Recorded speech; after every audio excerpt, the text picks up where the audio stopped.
Et donc je donne la parole au premier intervenant, Hervé Kemp, qui est journaliste, reporter du journal de l'écologie.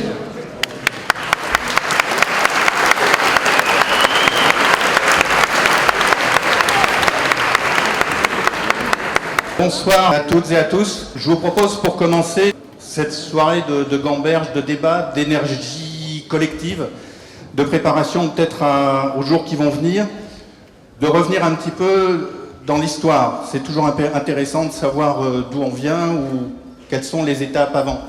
Alors on peut toujours discuter sur les points de départ. Il y a un point de départ qui me paraît extrêmement important, c'est l'année 2005. L'année 2005, il s'est passé un référendum dans 3 pays, la France, les Pays-Bas, l'Irlande.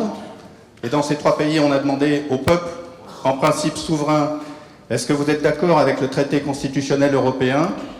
Dans ces 3 pays, les peuples ont répondu non, après avoir mûrement réfléchi, délibéré, et le traité constitutionnel a été imposé.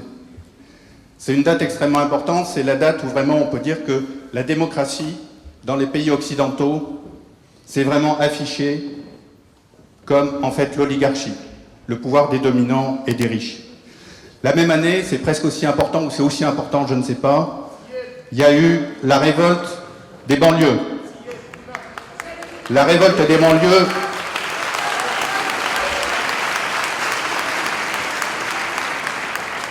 après le meurtre de Ziyed Benna et de Bouna Traoré à Clichy-sous-Bois.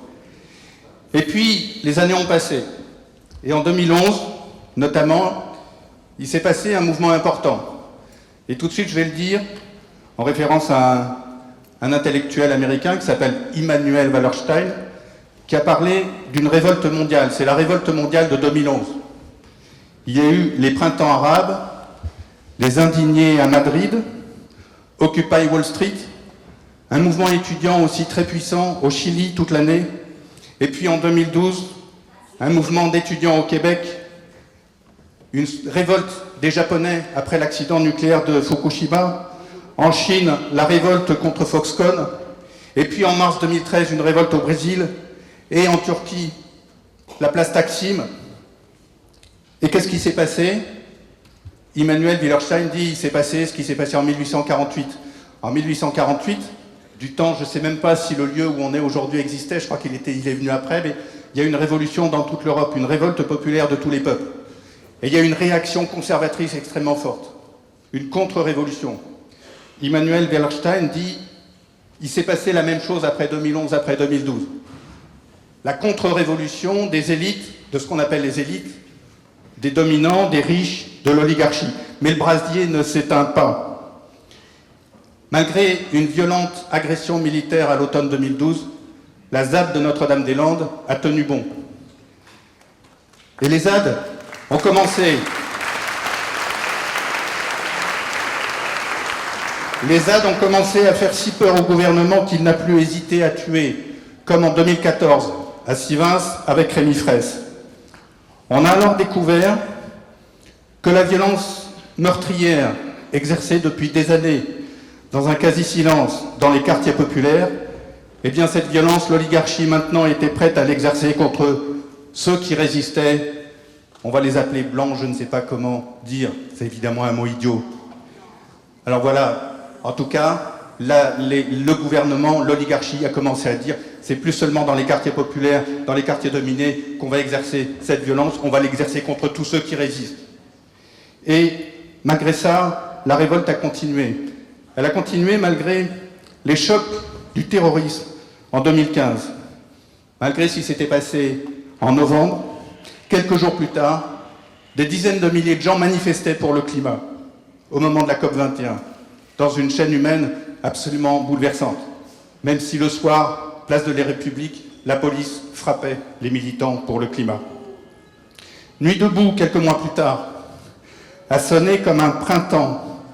Dans le refus de la loi travail, il y a eu Nuit debout, dont plusieurs épisodes se sont passés ici, et puis bien sûr, à côté, à la République. C'était, on pourrait dire, comme dirait François Ruffin, peut-être une révolte des petits bourgeois intellectuels. Mais c'est une révolte qui exprimait Le désarroi nouveau des classes moyennes devant la précarisation systématique qui est entreprise par le capitalisme, qui s'exerce d'abord contre les quartiers populaires, contre les pauvres, et puis de plus en plus contre les vieux, contre les femmes, contre les petits emplois, contre les étudiants et contre tout le monde finalement. Et puis c'était en même temps un moment, je crois qu'on l'a tous vécu ici, des nuits, des jours, des après-midi, des soirées, des moments formidables d'aspiration à la démocratie. Malgré le terrorisme, malgré tout ce qu'on voulait nous dire, malgré la répression, on veut refaire démocratie. C'était en fait le refus du monde sinistre que veut nous imposer l'alliance des capitalistes et des terroristes. Alors aujourd'hui, en fait, ce qui se passe depuis septembre, et qui a commencé aussi avec les marches pour le climat du 8 septembre 2018 en France et puis dans d'autres pays, c'est une nouvelle vague de révolte qui s'inscrit dans ce mouvement maintenant décennal, profond, puissant, et qui va continuer de révolte contre la destruction du monde qu'ils veulent nous imposer.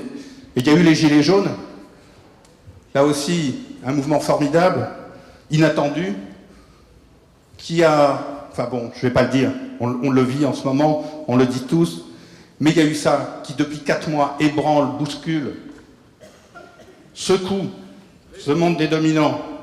Et puis le mouvement des jeunes pour le climat, qui là aussi est parti d'ailleurs pas tellement en France, mais en Suède, en Belgique. 40 000 personnes à Bruxelles, 40 000 jeunes qui manifestent contre le changement climatique.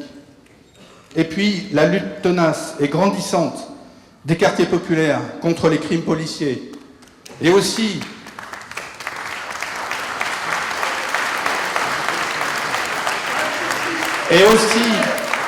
parce que comme en 2011, ce que nous vivons ici, ce que nous disent les Gilets jaunes, ce que disent les jeunes pour le climat, ce que disent même ceux qui n'osent pas encore aller dans la rue, parce que le pouvoir veut leur dire, si vous manifestez même avec un foulard, vous aurez une balle dans l'œil. Ceux-là, même dans le silence, ils se révoltent. Eh bien, ce n'est pas seulement une révolte dans notre pays, c'est une révolte dans un nombreux pays. Et ce qui se passe en Algérie, ce qui s'est passé depuis 3 semaines, est aussi l'expression de cette révolte généralisée. Alors après, c'est simple, si nous restons dispersés, nous perdrons. Si nous sommes unis, et particulièrement les quartiers populaires, les gilets jaunes, c'est-à-dire une large partie du peuple français, et tous les écologistes, qui sont une autre partie du peuple français, et en fait on s'en fout qu'ils soient français ou mondial, c'est le peuple mondial. On doit tous réussir à s'unir et considérer que la crise écologique, la destruction des liens de solidarité collective et de l'injustice fiscale, le régime autoritaire et non pas la dérive autoritaire. Nous sommes dans un régime autoritaire, le régime autoritaire qui se met en place, eh bien ce sont l'expression d'une même entreprise de destruction du monde et de la société par les riches, les dominants et les capitalistes. À cause commune, il faut une lutte commune. Les Gilets jaunes ont eu l'intelligence de ne pas tomber dans les pièges que leur tendaient les dominants très rapidement. Vous êtes contre les migrants et contre les étrangers. Non. Vous êtes contre l'écologie. Non. Les Gilets jaunes sont pour l'écologie. Ils ont compris que derrière la taxe carbone, ce qui était en jeu, ce n'était pas l'écologie, c'était la perpétuation d'un système de domination. Après, voilà, j'arrête, j'ai dit ce que j'avais à dire. Merci à tous et à toutes.